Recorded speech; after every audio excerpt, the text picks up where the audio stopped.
दोस्तों, आप किसी शादी पार्टी में जाते हैं, गाना बजने लगता है और लोग नाचने लगते हैं, लेकिन अचानक आपकी नजर एक ऐसे व्यक्ति पर पड़ती है जो बंदूक को हाथ में लेकर हवाई फायरिंग कर रहा होता है और आप सोचने लगते हैं कि आपको वहां रहकर पार्टी का आनंद लेना चाहिए या किसी सुरक्षित स्थान पर चले जाना चाहिए।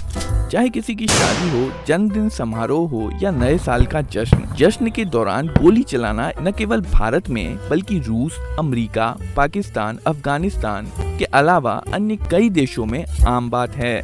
इस वीडियो में हम देखेंगे कि हवाई फायरिंग के दौरान फायर की गई गोली के साथ क्या होता है, क्या यह वापस जमीन पर गिरती है, और अगर गिरती है तो अगर ये किसी आदमी के ऊपर गिरे तो यह कितनी खतरनाक हो सकती है। दोस्तों, एक पुरानी कहावत है कि जो ऊपर जाता है उसे नीचे आना ही होता है, और ये कहावत पृथ्वी की सतह से फेंकी गई या दागी गई किसी भी वस्तु के लिए सही है जो अंतरिक्ष तक नहीं पहुंच पाती है, अब चाहे वो गोली हो या फिर एक क्रिकेट बॉल। पर क्या किसी गन से फायर की गई गोली में इतनी स्पीड होती है कि वो अंतरिक्ष में जा सके? अगर ये मान लें कि पृथ्वी पर कोई वायुमंडल नहीं है तो पृथ्वी की सतह से किसी भी चीज को अंतरिक्ष में पहुंचने के लिए उसे कम से कम 11.18 किलोमीटर प्रति सेकंड की वेलोसिटी से फेंकना होता है, जिसे एस्केप वेलोसिटी कहते हैं। पर हमारे पास जो सबसे तेज कारतूस है .22 स्विफ्ट, उसे केवल 1.25 किलोमीटर प्रति सेकंड की वेलोसिटी से ही फायर किया जा सकता है, जो एस्केप वेलोसिटी से लगभग 9 गुना कम है। इसलिए अगर ये मान लिया जाए कि पृथ्वी पर कोई वायुमंडल नहीं है, तब भी गोली पृथ्वी के गुरुत्वाकर्षण से बच नहीं पाएगी और वापस पृथ्वी पर आ गिरेगी। लेकिन चूंकि पृथ्वी पर वायुमंडल है, इसलिए एयर रेजिस्टेंस के कारण गोली की अधिकतम ऊंचाई और भी बहुत कम हो जाती है। यहाँ तक कि कारतूस के बारूद में होने वाला ब्लास्ट गोली को जिस अधिकतम वेलोसिटी तक एक्सीलरेट कर सकता है, अगर उस वेलोसिटी पे भी बुलेट को सीधे ऊपर की तरफ फायर कर दिया जाए, तब भी बुलेट पृथ्वी के वायुमंडल की सबसे निचली परत ट्रोपोस्फीयर को भी पार नहीं कर पाएगी। बंदूक की नली से गोली लगभग 600 से 900 मीटर प्रति सेकंड की स्पीड से बाहर निकलती है, जिसे मजल वेलोसिटी कहते हैं। जब एक AK-47 से फायर किया जाता है तो बुलेट की स्पीड 670 मीटर प्रति सेकंड के आसपास की होती है, जो कि ध्वनि की गति से लगभग दोगुनी है। एक गोली का वजन बस 5 ग्राम का होता है, जो लगभग 1 रुपए के सिक्के के बराबर होता है। पर गोली की इतनी ज्यादा वेलोसिटी के कारण इसमें 16 मंजिल इमारत से गिराई गई ईंट जितनी ऊर्जा होती है। ये ऊर्जा बस एक छोटी सी गोली में जमा रहती है और इसलिए गोली त्वचा को भेद कर किसी को बुरी तरह से जख्मी या मौत के घाट उतारने में भी सक्षम होती है। पर एक गोली जिसे सीधे ऊपर की ओर फायर किया गया है, उसी गति से जमीन पर वापस तभी गिरेगी जब आप किसी ऐसी दुनिया में हो जहां वायुमंडल मौजूद नहीं है, जैसे कि चंद्रमा। हालांकि पृथ्वी पर हमारे पास पर्याप्त वातावरण मौजूद है और एयर रेजिस्टेंस पूरी कहानी ही बदल के रख देता है। जब गोली फायर की जाती है तब बंदूक में होने वाले विस्फोट के प्रभाव में गोली बंदूक से बहुत तेज गति के साथ बाहर निकलती है, पर इसके बाद गुरुत्वाकर्षण और एयर रेजिस्टेंस के कारण इसकी गति धीमी होती चली जाती है और अंततः यह रुक जाती है। इसके बाद गोली नीचे गिरने लगती है और गुरुत्वाकर्षण बल इसे 9.8 मीटर प्रति सेकंड स्क्वायर के एक्सीलरेशन से इसकी गति को बढ़ाने लगती है। पर इसी समय हवा गोली पर उल्टी दिशा में घर्षण बल लगा रही होती है, जिसके कारण इसकी वेलोसिटी कुछ कम हो जाती है।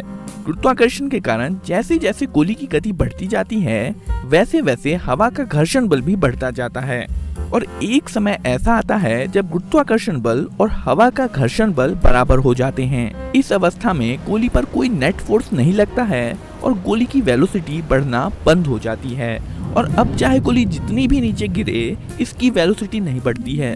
ये वेलोसिटी गोली की आखिरी वेलोसिटी है, जिसे टर्मिनल वेलोसिटी कहते हैं।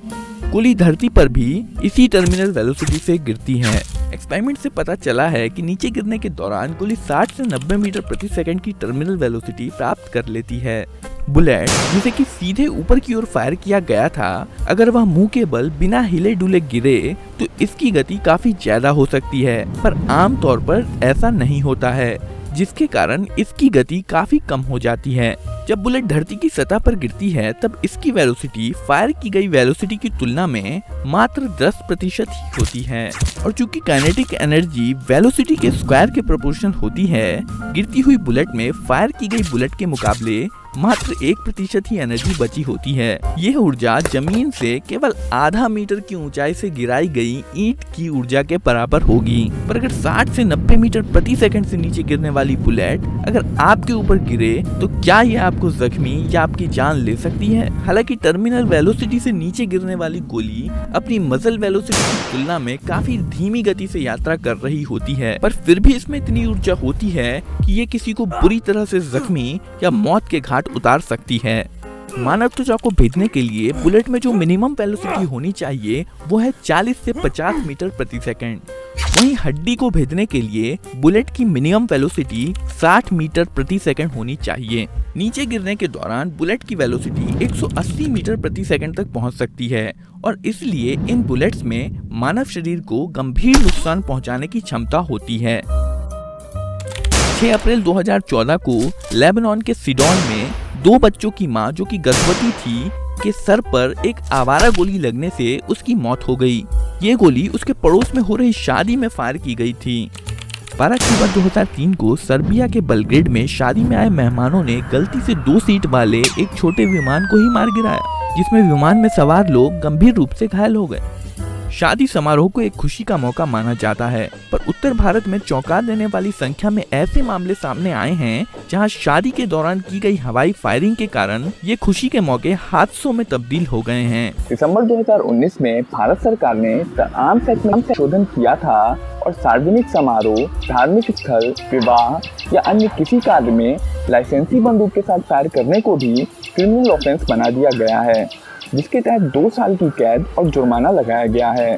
पर अब आपके मन में शायद ये सवाल आ रहा होगा कि अगर जश्न के दौरान फायर करना इलीगल है तो मिलिट्री फ्यूनरल्स के समय फायरिंग क्यों की जाती है? अगर ये इतना ही खतरनाक है तो हमारे यहाँ 21 तोपों की सलामी का रिवाज क्यों है? इसका जवाब बेहद आसान है। इन मौकों पर बिना गोली वाले कारतूस इस्तेमाल किए जाते हैं जो बस आवाज और धुआं करते हैं पर कुछ भी फायर नहीं करते हैं। दोस्तों, ये वीडियो आपको कैसी लगी कमेंट करके जरूर बताइए और वीडियो को लाइक, चैनल को सब्सक्राइब जरूर कर दीजिए।